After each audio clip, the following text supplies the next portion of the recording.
Fala pessoal, uma boa noite a todos e a todas que nos acompanham através da Rádio SEAC, você que nos acompanha através das nossas redes sociais também, YouTube, Facebook. Estamos no ar, mais uma vez, com o nosso SEAC no Lar, o nosso Evangelho no Lar. E hoje falaremos acerca aqui então da lição 36 do livro Vinha de Luz, intitulado Facciosismo, né?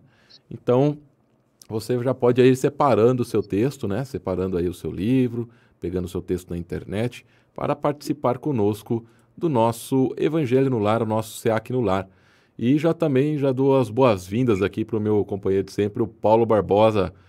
Paulo, bem-vindo a mais um Evangelho no Lar.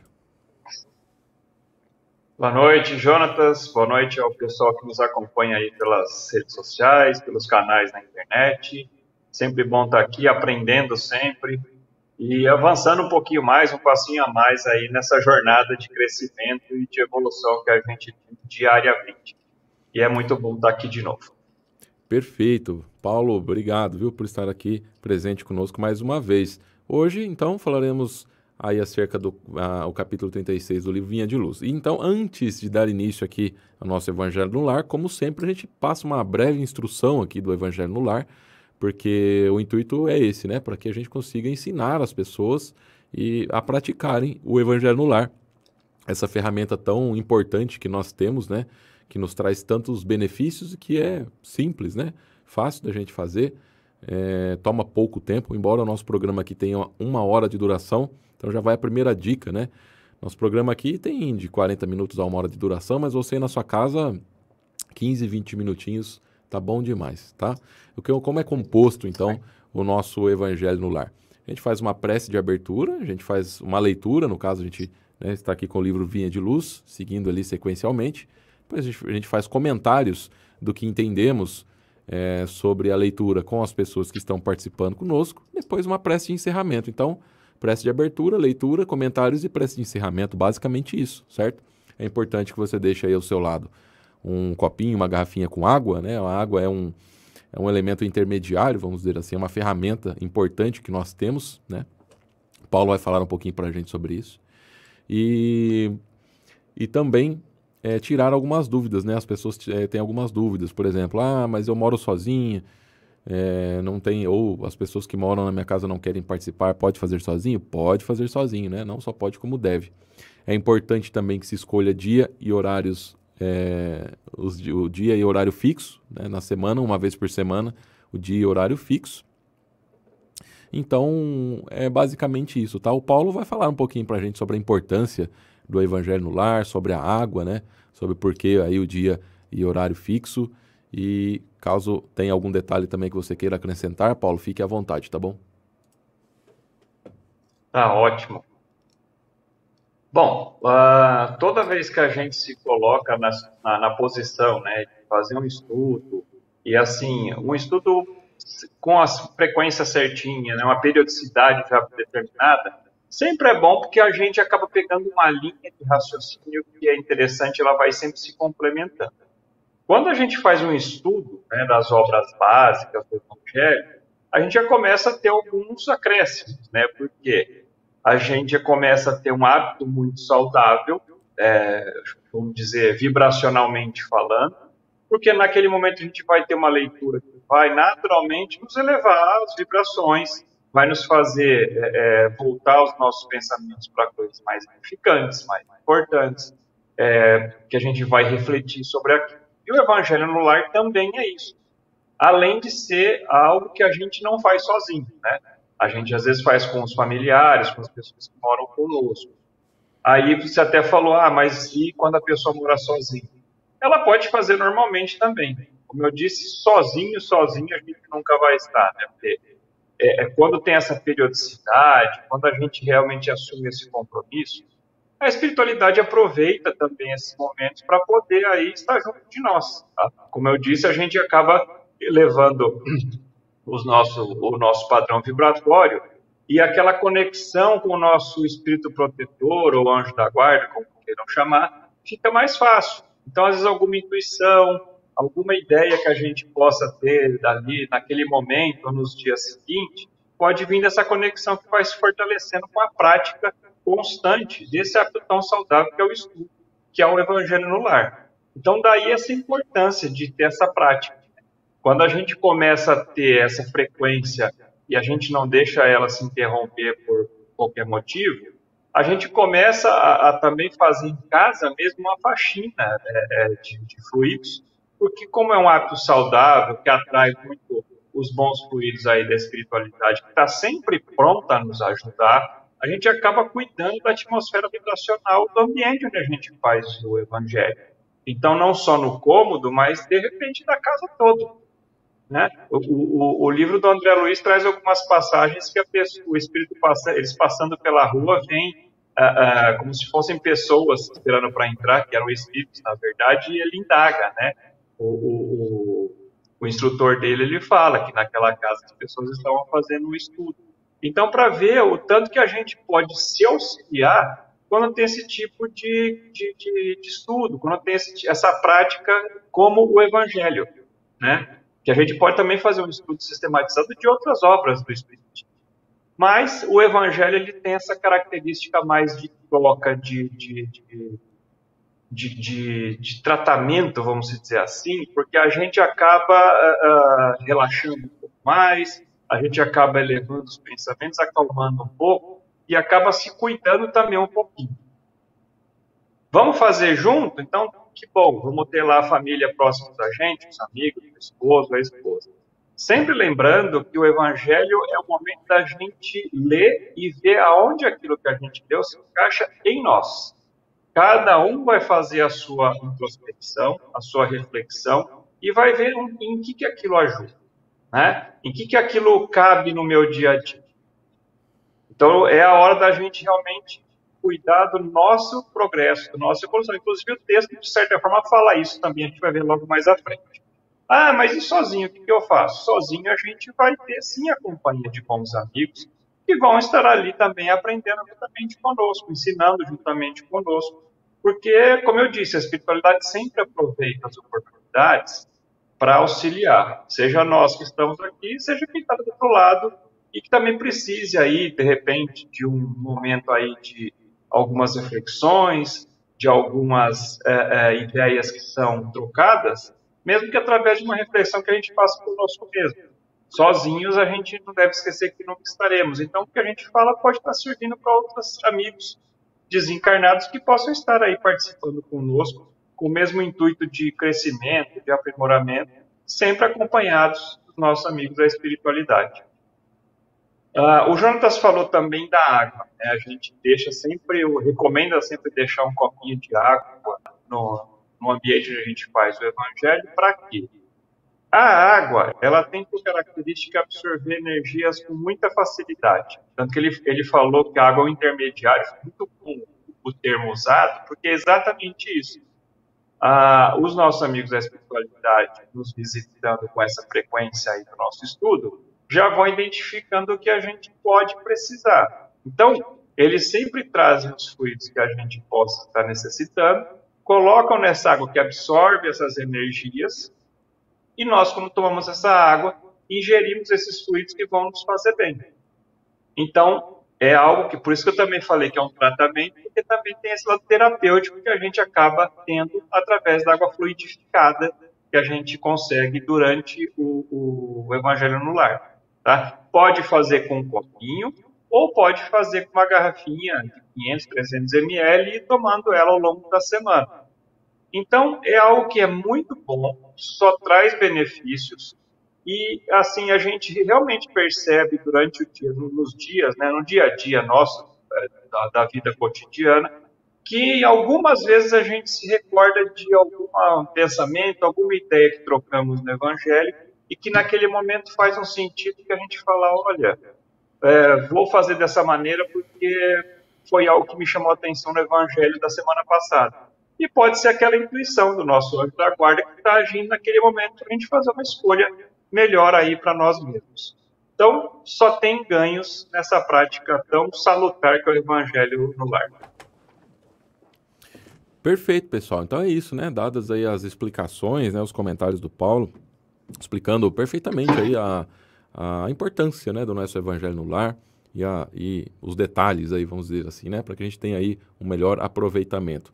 Então, hoje faremos mais uma vez aqui falando, né, a lição 36, facciosismo. Então, vá separando aí, né, o seu texto e a gente, então, vamos para o primeiro item aí do nosso Evangelho no Lar, que é a prece de abertura, né? Então, vamos pedir aos bons espíritos que se aproximem de nós neste momento, nos inspirando, nos acalmando, elevando os nossos pensamentos, para que consigamos extrair o máximo possível do ensinamento e do estudo de hoje. Pedimos calma em nossos corações, nossos sentimentos. E também não podemos deixar de pedir para que essas boas vibrações, esses bons pensamentos, cheguem também nas pessoas que nesse momento estão aflitas, principalmente aqui no nosso país, com esse momento, né, tão acirrado aí da nossa política.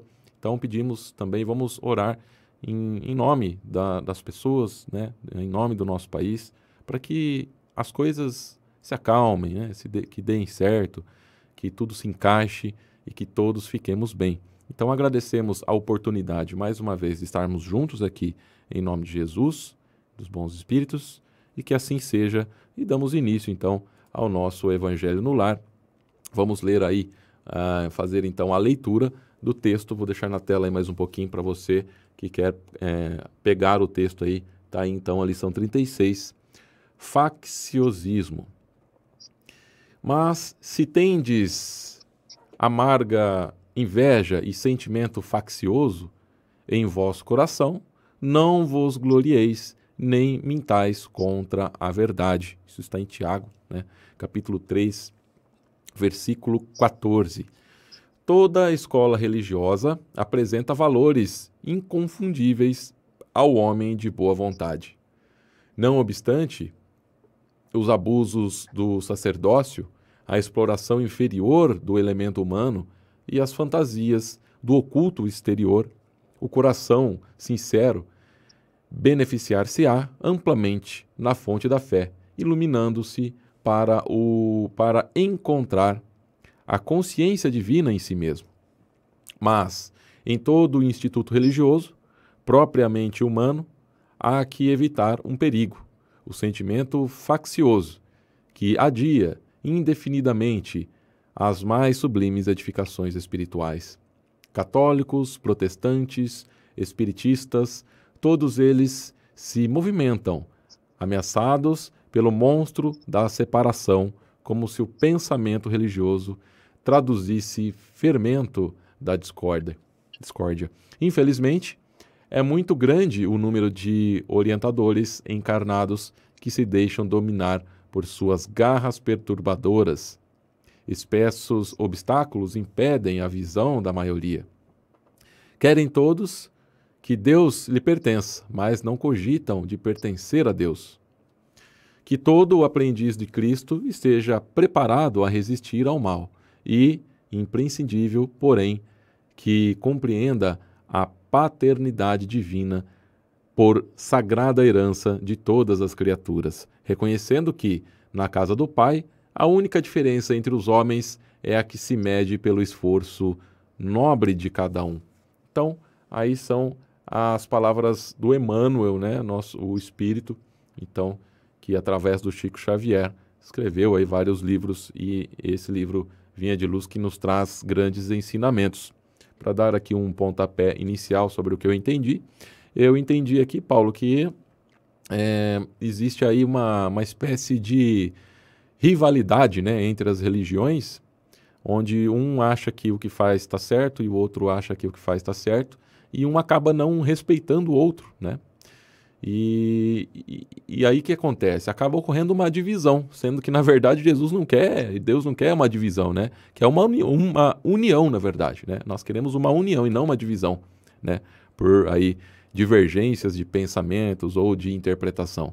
Mas então o que é pedido aqui, né, pelo Emmanuel é para quê? Para que a gente reflita, né? Para que a gente olhe isso tudo com carinho e entenda que a gente tem que se unir, né? Parar com essa divisão e realmente criar uma união até para que o nosso movimento, né, o nosso movimento cristão, né, da vida, né, do amor, da compaixão, se perpetue, né, e aumente, né, que isso cresça, né, que isso seja cada vez maior, que isso atinja cada vez mais pessoas. Então, eu acho que basicamente é isso que o Emmanuel vem nos trazer, né, não a divisão, sim para a união. Quando eu estava lendo o texto, eu falei, que bom, né? Daria para a gente acabar esse evangelho em 5 minutos, porque é simplesmente a gente sempre se lembrar dos pontos que a gente tem em comum e deixar os pontos de divergência de lado, né? Exato. Mas ao mesmo tempo que é rápido essa conclusão, a gente entende como é difícil a gente conseguir colocar isso na prática, né? Eu li algumas vezes o texto, e às vezes eu fico refletindo um pouco para ver o que eu entendo dele. E em determinado momento, numa das leituras, eu falei, caramba, eu me peguei como percebendo a diferença que eu faço sim entre as religiões. Porque de tanto, às vezes, agora, né, durante a tarde que eu estava lendo, eu falava, gente, a gente tem pontos divergentes, que ok, a gente não precisa concordar um com o outro, mas e os pontos em comum?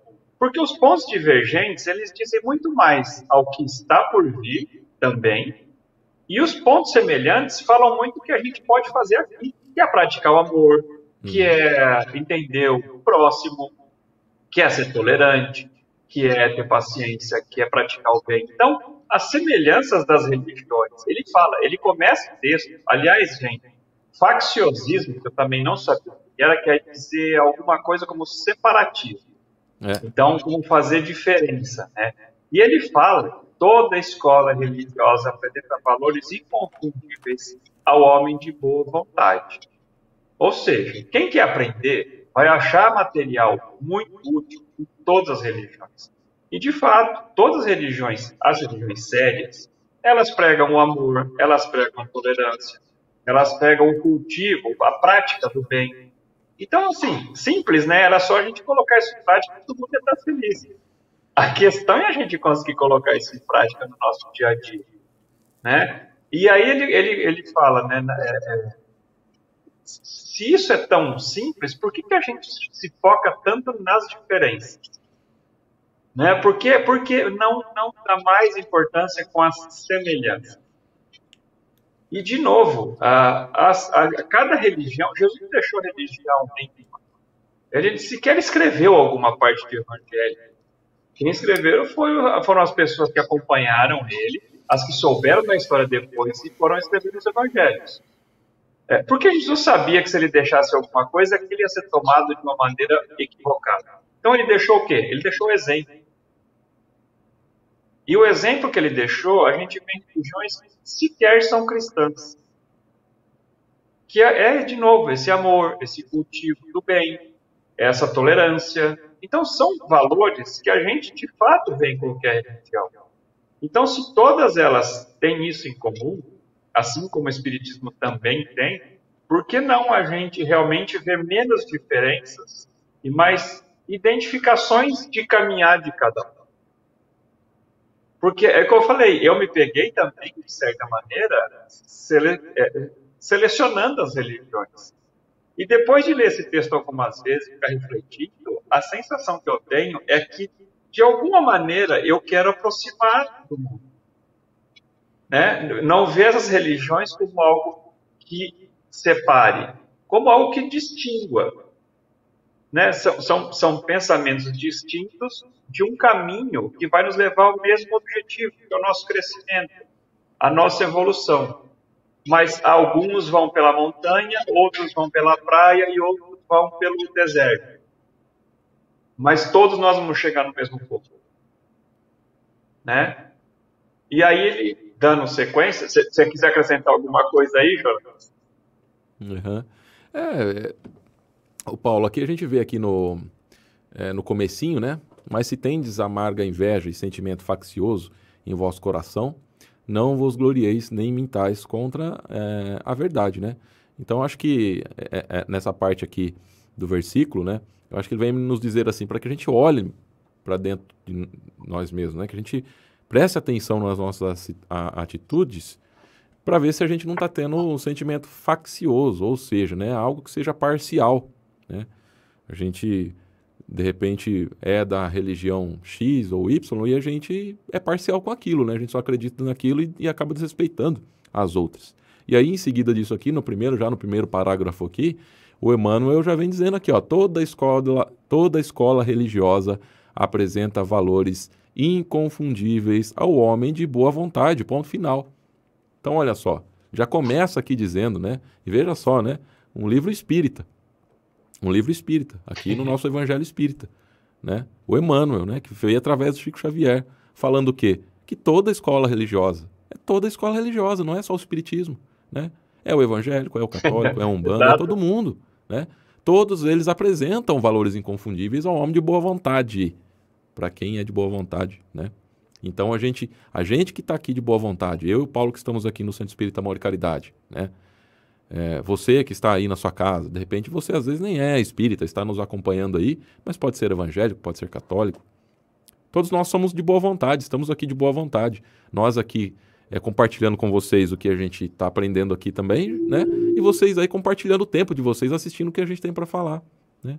Então, todo mundo tem algo a oferecer, né? Então a gente tem que tomar cuidado com isso, para a gente não ser parcial com a nossa religião, né? E acabar desunindo as pessoas de boa vontade, porque é isso que às vezes acaba acontecendo, né? Todos nós somos de boa vontade, mas a gente acaba gerando uma desunião ali entre essas pessoas de boa vontade por causa do parcial, né? Por causa do ato, né? Do sentimento faccioso, como diz o texto aí, que é aquilo de eu achar que só eu tenho razão, só minha religião está certa, então eu vou me dividir, né? A hora que eu trombar um espírita na rua, eu vou trocar de calçado. E ao contrário É, também, né? Então é isso que a gente tem que tomar cuidado. e depois dando sequência, ele, né, vai falando, não obstante os abusos do sacerdócio, a exploração inferior do elemento humano e a sua superior, coração sincero, e aí volta naquela parte da boa vontade, beneficiar-se-á amplamente na fonte da fé, iluminando-se para encontrar a consciência divina em si mesmo. Uhum, Esse parágrafo eu achei fantástico, porque algumas vezes a gente já comentou de que a gente não muda ninguém. A única uhum, pessoa que a gente é capaz de mudar somos nós mesmos, né? E quando ele fala de iluminando-se para encontrar a consciência divina em si mesmo, para mim ele falou várias coisas, né? Ele corrobora isso que a gente falou, de que é realmente a única pessoa que a gente pode mudar somos nós. E quando ele fala dessa consciência divina em nós mesmos, na hora eu lembrei, quando a gente fala que Deus nos criou o homem à sua semelhança, não é a semelhança física, muito menos a intelectual, talvez, mas é nessa parte da consciência divina que a gente tem um ponto de ligação com Deus. E é isso que ele fala que a gente deve encontrar. Então, quando ele fala de boa vontade lá em cima, é de realmente ter a vontade de crescer, de evoluir, de trabalhar. E aí ele fala, o homem, acho que ele fala do coração sincero, de novo ele volta com boa vontade. E o versículo, eu até recomendo a leitura do capítulo todo do Tiago, porque assim, o capítulo em si ele é muito ilustrativo em determinados pontos, que a gente vai perceber que a gente tem que tomar muito cuidado com o que fala, com o que pensa. E o Emmanuel aqui, ele joga mais luz nessa parte de que a gente não deve fazer essa separação por diferenças de como entender a mensagem do Cristo. A gente deve, como eu falei, a gente deve pegar esses pontos em comum, porque, como eu falei, a gente está indo por caminhos diferentes para o mesmo destino, embora algumas religiões não acreditem. Mas aí é o que eu falo, é a identificação que a gente tem com cada caminho que a gente percorre. E eu acredito nisso. E lá na frente, como cada um teve uma experiência, a gente pode, lá, daqui a algumas encarnações, aproveitar das experiências uns dos outros para acrescentar isso à nossa própria. Então, talvez isso não seja algo que a gente vá usufruir ou vai ter um entendimento mais completo agora. Talvez seja mais para frente. E, de novo, se a principal mudança que interessa é essa procura da consciência divina em mim, se o caminho que o outro escolheu é diverso, é diferente do meu, ele está fazendo a procura dele. E se ele estiver no caminho correto para ele e eu quiser mudar ele de caminho, eu posso estar atrapalhando a evolução do meu irmão, do meu próximo. Então, assim, a gente pode dar nossa opinião quando pedem, a gente pode dar nossa opinião numa situação que a gente acha que é necessária, mas sempre assim, colocando algo que eu experimento dessa maneira, eu entendo dessa maneira. E a pessoa tem que ver como aquilo se encaixa na realidade dela. A gente não pode ir querendo encaixar aqui na realidade da pessoa. A gente vai levando uma informação. Quem vai pegar a informação e colocar para dentro de si é a pessoa. E isso eu digo, pode ser da mesma religião, pode ser de religião diferente. Quando a gente entende que a mudança tem que ser que importa e a que a gente consegue fazer, que é só a nossa, quando eu vou ajudar alguém, a nossa intenção já mudou. Eu não quero converter mais ninguém. Eu não quero trazer a pessoa para o caminho. Eu quero simplesmente ajudar. Então, eu acho que isso que vai ter a parte de semelhança. Isso seria, de repente, a prática do bem, cultivar o amor. E eu estou pegando esse ponto em comum e estou tentando levar para aquela outra pessoa que percorre um caminho diferente, mas que talvez no coração tenha o mesmo sentimento que eu. De querer ter uma vida tranquila, de querer ter uma vida boa, de querer ajudar quando precisa, né? De querer, de repente, espalhar a tolerância e o entendimento pelo mundo. Embora a gente, às vezes, perca um pouco da tolerância que a gente tem no nosso dia a dia, que deveria ter, mas a gente acho que já chegou à conclusão de que é essa prática que a gente tem, né? De cultivar essa paciência, de cultivar esses valores que Jesus exemplificou. E se o outro escolher um caminho diferente para desenvolver esses exemplos deixados, vamos tentar olhar para ver se a gente aprende alguma coisa, porque às vezes eu estou fazendo de uma maneira que não está dando certo, e eu começo a perceber que o meu amigo lá, que é de outra religião, está felizão aí, passando por uma fase ótima. De repente eu tenho alguma coisa a aprender com ele. Né? A gente estuda e, de repente, vendo o mesmo assunto por um ponto de vista diferente, pode nos enriquecer o nosso estudo, o nosso aprendizado, o nosso entendimento. Então, não tem essa diferença, ela não tem que ser excludente. Eu achei muito, até um pouco engraçado, até um pouco bem-humorado, quando ele fala que católicos, protestantes e espiritistas, todos eles se movimentam, ameaçados pelo monstro da separação, como se o pensamento religioso traduzisse fermento da discórdia. E eu acho que por um tempo a gente acabou tendo esse medo desse monstro. Hoje eu acho que isso já vai começando a se modificar, graças a Deus, e as pessoas estão sendo mais tolerantes. Mesmo aquelas religiões que têm diferenças grandes, dá para sentir que as pessoas estão querendo se preocupar exatamente com a parte da prática do bem, com o amor, com os pontos em comum. E é o que eu digo, elas não precisam concordar entre si. Elas só precisam conviver bem. Apenas isso. Então, se a gente conhece alguém que é de uma religião que a gente, às vezes, nem conhece direito, talvez a gente não goste exatamente por não conhecer. Tá? Então, e eu não digo assim, eu não preciso ir lá no templo, na igreja dela para entender. Conversa com a pessoa. E genuinamente querendo entender como é que é a religião, como é que é a crença dela. Mas no sentido de acrescentar. Eu sempre falo que dependendo do móvel da nossa ação, da nossa intenção, muda completamente a maneira como o outro recebe aquilo que a gente fala. Então, se a gente vai mesmo de coração, querendo entender, conhecer melhor aquela outra perspectiva, a pessoa vai sentir isso. Porque a conversa fica leve e a gente ouve, a gente demonstra o interesse. E, de novo, a gente não tem que concordar com nada, a gente tem que conhecer. Porque do que a gente tem medo? É daquilo que a gente não conhece, gente. Então, tomar conhecimento de algo que a gente não goste, às vezes até que a gente não concorde, não vai fazer a gente mudar de opinião, mas vai talvez fazer a gente entender melhor os aspectos que levam as pessoas a seguir aquele caminho e compreender com um pouco mais de tolerância por que a escolha às vezes se dá por lá e não pelo caminho que eu sigo. Então, isso eu acho que demonstra para mim uma intenção de realmente não ter isso como uma separação, mas como uma diferença. E se Deus gostasse de tudo igual, ele não tinha tantas formas de vida, né?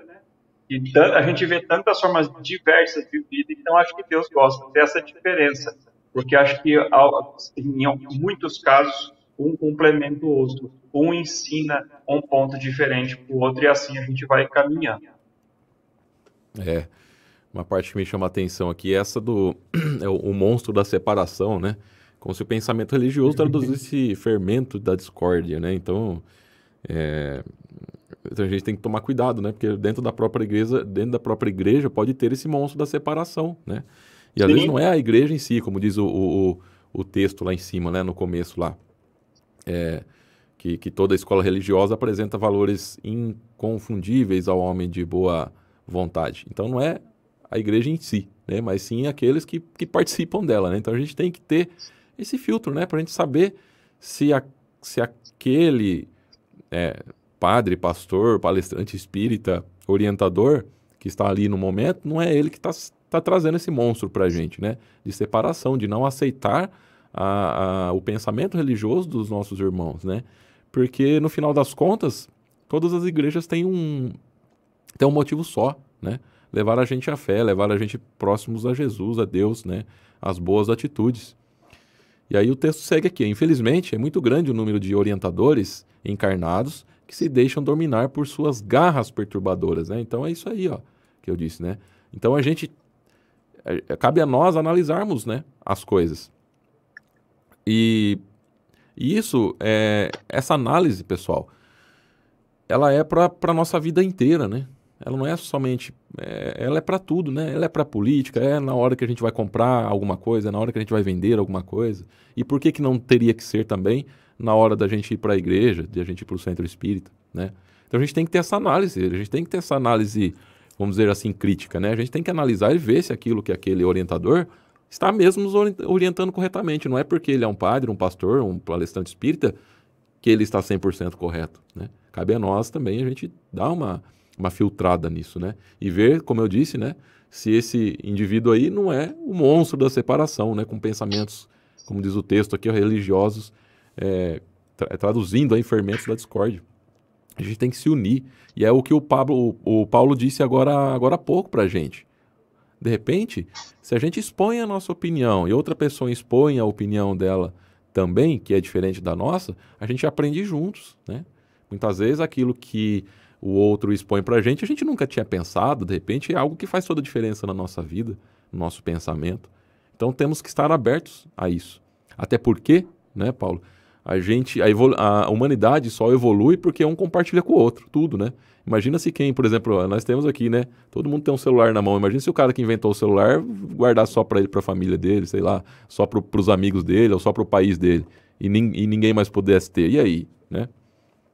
Seria muito desigual, né? Mas hoje todo mundo tem acesso a isso. Então eu penso que esse acesso à informação tem que vir para a religião também, né? A gente tem que compartilhar, a gente tem que se unir, né? Essa é a verdade. A gente não pode dividir, a gente tem que optar pela união. Seja aí, mesmo que a gente não concorde com algumas coisas de algumas religiões, né? Olha, eu acho que não é isso, eu acho que é aquilo. Mas no fundo, se a gente vai ver, ninguém está querendo fazer o mal, tá todo mundo querendo fazer o bem, né? Todo mundo ali empenhado em se melhorar e fazer o bem. É isso, né? Espessos obstáculos impedem a visão da maioria. Então é isso. A gente tem que ver se não temos obstáculos aí, né, impedindo a nossa visão, né? É essa análise que nós precisamos ter. Isso aí que você falou, realmente faz muito sentido, até porque assim, isso tem que ser, vai valer para todos os aspectos da vida. E faz todo sentido, né?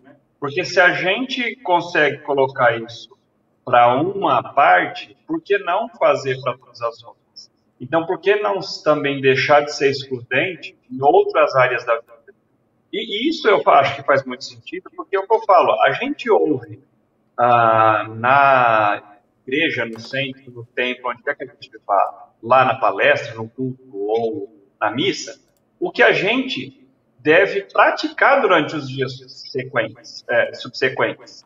A gente saiu de lá, aquilo que a gente ouviu, é o que a gente deve usar. Então, se a gente aprende aqui, por exemplo, no Evangelho do Lar, que a gente não deve ter diferença entre religião, a gente pode derivar isso para tudo, né? É o que eu falo, vai ser fácil? Não, não vai, mas vai ser extremamente enriquecedor. E às vezes não vai ser porque vai fazer o meu ponto de vista ser um pouco mais flexível. Ao contrário, eu acho que ele vai confirmar aquele nosso ponto de vista e a gente se sente muito mais seguro da escolha que faz. Mas veja, o que muda nisso? É a intenção. Eu não estou indo com a intenção de realmente dar o contra, ou de realmente mostrar que o meu lado é o que está certo, que o Jonatas falou. A minha religião é a que está correta, o resto está errado, é tudo pecador. Não. Quando eu vou querer conhecer, de repente eu falo, nossa, eu estou no lugar certo mesmo. E ok, tudo bem. Então, assim, a gente consegue fazer isso para todos os aspectos, exatamente por quê? Porque a religião é um deles. Né? E, na verdade, é um muito importante, assim, porque, de certa forma, ele pode nos direcionar a outros comportamentos, mas é mais um. Então, se a gente consegue não ser excludente nesse aspecto religioso, muito provavelmente a gente consegue ser também mais abrangente em outros aspectos do dia a dia da gente. E uma coisa também que a gente começou falando, o Jonatas começou falando agora, da parte de quem está à frente dessas instituições. Logicamente que a gente tem sempre esse filtro, que ele falou, de uma crítica. Porque não é porque quem está lá na frente falou que a gente deva imediatamente tomar a conta de verdade. Aquilo é também para a gente refletir. É também para a gente ter um material de estudo e realmente a gente ia se aprofundar um pouco mais naquilo. Porque o que acontece? Às vezes a pessoa vem com essa possibilidade de exercer essa liderança nesse aspecto religioso particularmente, que é o do texto. Mas, quando a gente reencarna, a gente fica sujeito, de vez em quando, a dar uns deslizes, né? A gente acaba cometendo erros que já cometeu em outras vezes e, de repente, a pessoa, se deixando por levar por N fatores, vaidade, às vezes um ego um pouquinho mais inflado, acaba que se desvia do caminho. Então, o Jonatas falou um negócio muito bom. Se a gente começa a perceber colocações que não venham nessa direção de aproximar, mas de afastar, tem que ficar atento. Às vezes foi só a abordagem daquele dia, então entender isso um pouco mais a fundo. Mas se isso é frequente, a gente tem sim que fazer uma análise crítica daquilo do outro, porque uma coisa que a gente já entendeu hoje em dia é que a gente tem que ter a nossa opinião. Logicamente que quem já estudou mais, tem mais conhecimento, pode nos dar muito subsídio, muito material para essa reflexão. Mas a gente tem também que refletir isso e ver o que a gente pensa, o que a gente concorda, a gente discorda. E eu acho assim, eu fiquei com dúvida nesse ponto aqui. Vai lá falar com aquela pessoa, troca uma ideia, porque às vezes isso também pode ser algo para ela, vai fazer alguma diferença, ela pode perceber alguma coisa que ela falou de maneira que não foi bem compreendida. A gente pode entender mais profundamente, aí entende o ponto e vê que não era para separar, era para, de repente, ilustrar uma situação.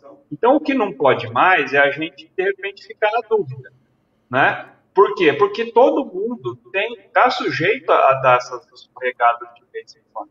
Nós mesmos, se alguém vem nos pedir uma opinião, num momento crítico, num momento de crise da vida pessoal da pessoa, nós temos que tomar cuidado da maneira como falamos, porque naquele momento a gente é esse líder lá. A gente está numa posição de dar uma opinião para a pessoa que talvez ela tome e leve para a vida dela, né, para tomar as decisões ou uma escolha mais importante, que naquele instante ela precisa realmente de mais informações para formar um plano geral da situação e escolher um caminho. Então, nós também temos que tomar esse cuidado do que a gente fala para, de repente, não cair nesse risco de chegar e deixar o ego falar, nossa, a pessoa veio perguntar para mim o que eu faria no lugar dela. Calma, gente. A gente simplesmente vai dar uma opinião, e aí muito consciente de que a importância de saber como falar é de repente, não deixar só a vaidade estar lá tagarelando e não dar uma opinião realmente passada de acordo com a realidade que aquela pessoa está tendo. Então, esse também é um cuidado. é mais ou menos o papel desse líder dentro daquelas instituições. Então, vocês entendem o tamanho da responsabilidade que se tem e também de como a gente está sujeito a isso, que acho que quando ele fala que é muito grande o número de orientadores encarnados que se deixam dominar por suas garras perturbadoras, que é aquele monstro da separação, espessos obstáculos impedem a visão da maioria. Serve também para quando é uma conversa dois ou no grupo pequeno. Então, olha a importância da gente saber aquilo que fala e ter a consciência de que realmente não deve ter essa visão de separar, né? De ter essa responsabilidade naquilo que vai falar. É verdade. E aí nós temos a sequência do texto aqui, né? Querem todos que Deus lhes pertença, mas não cogitam de pertencer a Deus, né? E parece simples isso daí, e na verdade é simples mesmo de compreender, né? Mas a gente não entende, né? A gente quer trazer Deus para nossa vida, né? Para o nosso dia a dia.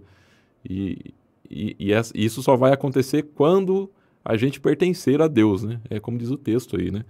A gente não tem que trazer Deus e querer colocar dentro da nossa bolha. A gente tem que sair da nossa bolha e seguir Deus, né? Seguir aí os ensinamentos que Jesus nos deu, que é o caminho de Deus, né? Então, embora seja simples, né? É muito fácil de se confundir, né? Às vezes a gente fica orando lá, fica indo na igreja, no centro espírita. Por quê? Porque a gente quer Deus na nossa vida. Mas, na verdade, para que isso aconteça, nós temos que estar na vida de Deus, né? Nós temos que ser Jesus, né? Ter as atitudes de Jesus, né? Esse é o caminho, né? Então, é isso que a gente tem que pensar. E Jesus não discriminava, né? Por onde ele andava, ele conversava com todos. Olha só, tinha gente de tudo quanto é tipo, né? De tudo quanto é tipo de pensamento. E por onde ele andava, ele conversava com todos, de igual para igual, né? E então, eu acho que é isso, né? É esse o pensamento. O Jonathan, você falou um negócio. Eu falo, eu acho é muito bom a gente fazer esses estudos e não deixar de fazer por qualquer motivo. Por quê? Às vezes a gente escuta algo que já ouviu um zilhão de vezes. Mas aquele contexto, o estudo que a gente vem fazendo, a reflexão, de repente aquela frase cai pela 30ª vez e ela faz um sentido diferente. Jesus falava realmente com todo. Então, assim, não tem exemplo melhor para a gente deixar nesse estudo, nesse texto, do que o comportamento de Jesus. Ele pouco se importava se a pessoa tinha religião, se não tinha. Se ela tinha e era meio capenga e fazia que praticava, mas não praticava, se era só exterior ou não, ele não se importava com isso. O que ele tinha, acho que, de mais importante, era aquele momento em que a pessoa estava com. E hoje a gente vê muito isso na psicologia moderna, falando do tal do mindfulness, que é estar presente no momento e viver o momento. Olha só, Jesus já fazia isso 2 anos atrás. Porque, de fato, aquele momento que a pessoa tinha com ele, pouco importava o que ela tinha feito antes e o que ela ia fazer dali para frente. O importante era o que ele conseguiria passar para ela naquele momento. Aquilo poderia fazer a diferença daquilo para frente. E era aquilo que ele focava, era aquilo que era precioso, era aquele momento que ele tinha com a pessoa. Então, pouco importa de onde ela vem. O que era importante para ele era auxiliar. Só. Era esclarecer uma dúvida, ele sabia de intenções que tinham, de perguntas que tinham outras intenções, ele não se importava, ele respondia de acordo com aquilo que ele sabia que era verdade, que era o que ele tinha que falar. É o exemplo que a gente tem que seguir. É fácil? Não deve ser fácil. Mas, assim, o modelo está pronto. Não tem, acho que modelo mais de união do que o trabalho que Jesus deixou exemplificado para a gente. Então, se a gente fala 1 hora aqui sobre o texto que a gente leu, né? E eu falo, Jesus vem e resume aquilo em 5 segundos, que é trabalho. É o que o Jonatas falou, a gente ora, a gente tem que ter essa conexão com a espiritualidade, mas a gente também tem que fazer a nossa parte. A gente tem que levantar e tem que ir lá fazer e trabalhar e prestar atenção para ver se a gente consegue perceber alguma coisa. E eu acho que a percepção dessa separação que de repente a gente faz é disso também, da gente começar a ficar mais atento a como a gente percebe esse assunto. Porque talvez a gente esteja fazendo isso de uma maneira muito sutil. E aí a gente fica falando, é muito interessante assim, que todos querem que Deus lhes pertença, mas ninguém cogita de pertencer a Deus. Como que eu pertenço a Deus? É trabalhando de alguém. E não se importando se vão achar que a gente está no caminho certo ou não, se a gente está na religião certa ou não. Não, a gente simplesmente vive de acordo com o que acredita. E assim, da melhor maneira que a gente conseguir. Aí a gente começa a pertencer a Deus. É simples de falar, mas dá um trabalho para fazer, minha gente. Mas é assim que é. A gente vai conseguir, sim. Tem que ter firmeza. E esses estudos também são muito bons, porque eles nos lembram disso a toda semana. Na hora que a gente está quase esquecendo, opa, tem um lembrete e fala assim, vamos lá, que é árduo, mas é esse o caminho que a gente escolheu seguir. Aliás, seguindo aqui no último parágrafo, ele fala que todo aprendiz do Cristo esteja preparado a resistir ao mal. Isso aí vai e o mal que eu digo não é só o mal de fazer maldade, não. O mal que a gente pode ser aquela preguiça que a gente fala, hoje eu não vou fazer, dessa vez eu vou deixar passar. Ele é muito sutil, esse mal. Então, esse preparado, por isso que eu falo, a gente tem que sempre estar atento para ver se a gente não está fingindo que não está vendo uma oportunidade que a gente pode fazer. E aí ele segue, né? É imprescindível, porém, que compreenda a paternidade divina por sagrada herança de todas as criaturas, reconhecendo que na casa do Pai a única diferença entre os homens é a que se mede pelo esforço nobre de cada um. Aí acho que fica bem claro, né? Essa parte, a sagrada herança de todas as criaturas, eu acho que aí a gente vê que quando a gente faz diferença, a gente está sendo muito bobo, muito infantil. Porque a origem é uma só. Por mais que a gente não entenda, não aceite, ainda não consiga compreender, a origem de todas as criaturas, a sagrada herança de todas as criaturas é a mesma. Então, assim, eu acho que ficou muito profundo isso quando eu li, e é bom da gente lembrar disso. Porque eu acho que a gente vai lembrar mais de realmente aproximar pelo que tem de semelhante e relevar aquilo que tem de diferença. Né? De novo, e outra, não é querer fingir que não está vendo, não é querer se colocar numa posição desconfortável porque eu tenho que aceitar as diferenças, não é isso. A outra pessoa tem que também ter esse movimento de entender e também ver por onde ela faz essas diferenças não serem conflitantes. Né? Se a gente se vê numa situação dessa, é natural que a gente acabe se afastando um pouco. E, de novo, o que importa é a maneira como eu vejo essas diferenças. Né? E se a outra pessoa não quer ver, aí é uma escolha que ela faz de querer ter esse movimento, porque ele tem que ser bilateral, não adianta só um querer. Então, mas acho que o texto deixa muito claro isso, né? Todos nós temos a mesma herança sagrada. Então, vamos entender que a gente tem esse ponto importantíssimo de semelhança entre todos nós. E eu acho que fica um pouco mais fácil da gente controlar os nossos sentimentos com relação a quem a gente não concorda, ou a quem seguiu, ou segue um caminho diferente daquele que a gente escolheu para a gente. A gente, né, presta atenção, né, nesses detalhes aqui, né? Primeiro que esteja preparado a resistir o mal, né? Então a gente tem que estar o tempo todo vigilante, né? Orar e vigiar, né? Nós somos imperfeitos ainda, né? O mal nos rodeia, né? A gente sabe que pergunta onde que se localiza o umbral. O umbral é aqui, né? Aqui no meio de nós, né? A gente está aqui embebecido aí de maus pensamentos ou de pensamentos que muitas vezes não são maus, mas também não são corretos, né? De vibrações aí que nos atrapalham, né? E nesse momento em que estamos aqui hoje estudando, prestando atenção, né? Orando, a gente se sente bem, né? A gente se sente bem, se sente concentrado. Só que é muito difícil manter isso por um longo tempo, né? A gente sabe como é que é difícil, né? Então a gente tem que se preparar cada vez mais, né? Para resistir ao mal, né? Essa é a nossa função. Nos preparar cada vez mais, né? Praticar cada vez mais, entender cada vez mais. E você vê, né? O assunto de hoje é importantíssimo, né? Porque ele vem nos trazer que assim, olha, você aí mesmo dentro da sua igreja aí, você tá agindo de forma errada. No momento que você separa as coisas, né? Você coloca aí, né, divisões entre as pessoas de bem também de outras religiões. Então a gente tem que resistir a esse mal, né? A gente tem que fazer com que esse espírito bom né, que nós estamos aqui, essa boa vibração que nós estamos nesse momento, que a gente consiga levar isso um pouquinho mais, né? E cada vez um pouco mais, para até que chegue um momento que a gente vai conseguir levar essa boa vibração, esse bom pensamento, para a maior parte do nosso tempo, né, do nosso dia. Então essa é a nossa intenção, essa é a nossa meta, né? E aqui, para finalizar, né, o Paulo já falou, mas também vou dar meu pitaco aqui, né? A única diferença entre os homens é a que se mede pelo esforço nobre de cada um, né? Então é por aquilo que construímos, né? Qual que é a nossa diferença?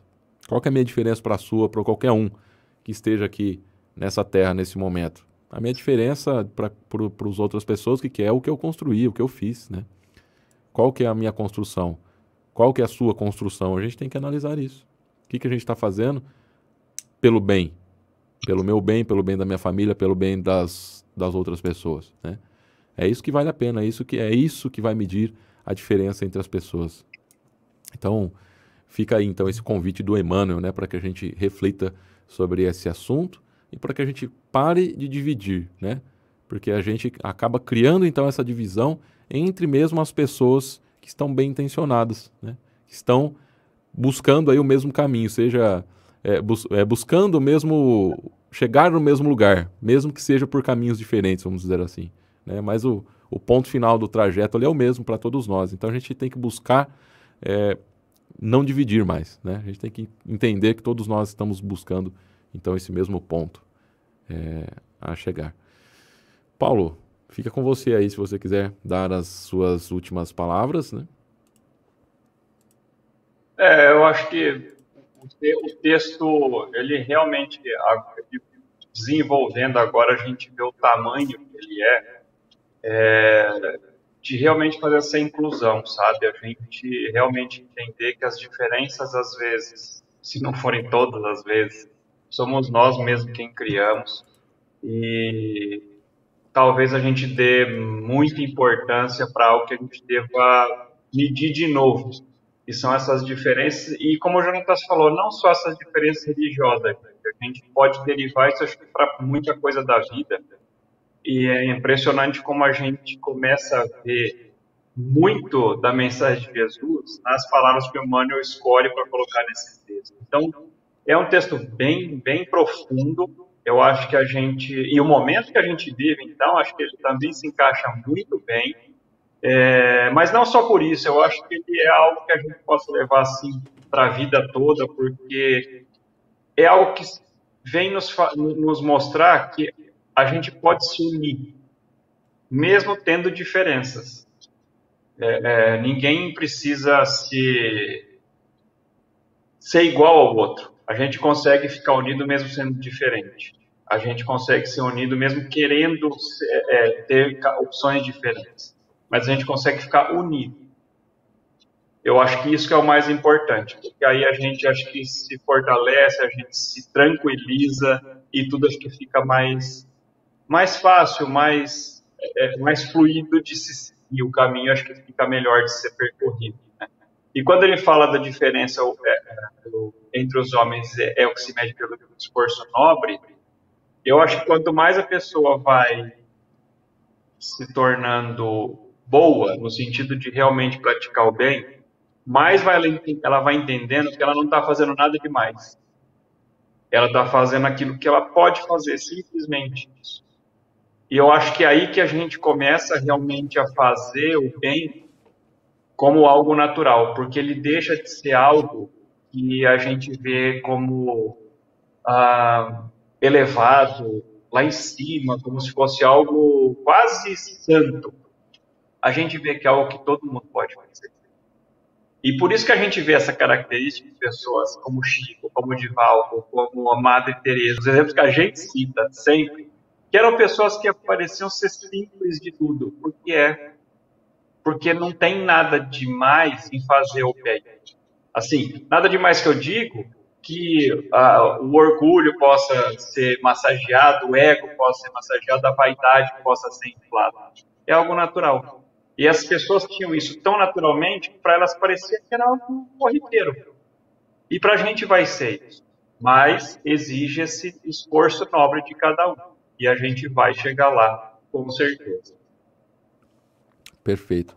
Bom, pessoal, a gente então vai finalizando aqui o nosso Evangelho no Lar de hoje, né? A nossa reflexão de hoje. Gostaria de agradecer a todos e a todas que participaram desse ensinamento tão rico, né? Que nos traz aí grandes explicações, grandes reflexões, para que a gente coloque ali, né, na nossa caixinha do dia a dia, da nossa vida, para que a gente consiga, então, praticar mais esse exercício, né?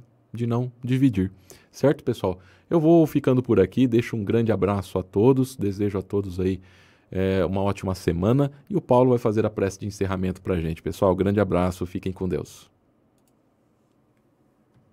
Então, vamos agradecer mais essa oportunidade de reunião, de união, de estudo, de reflexões com certeza inspiradas pelos nossos amigos da espiritualidade maior, que sempre aproveitam todas as oportunidades para nos inspirarem, nos direcionarem nos caminhos do bem, do amor, do exemplo que o nosso Mestre Jesus deixou. Que esse sentimento bom possa aquecer os nossos corações na noite de hoje e que possa ser estendido até as pessoas que nós amamos também, para que elas sintam essa união, essa importância de estarmos sempre juntos, mesmo com as nossas diferenças. Que a gente pense nisso e trabalhe muito bem isso no nosso dia a dia, seja sempre feita a vontade de Deus e que assim seja. Que assim seja.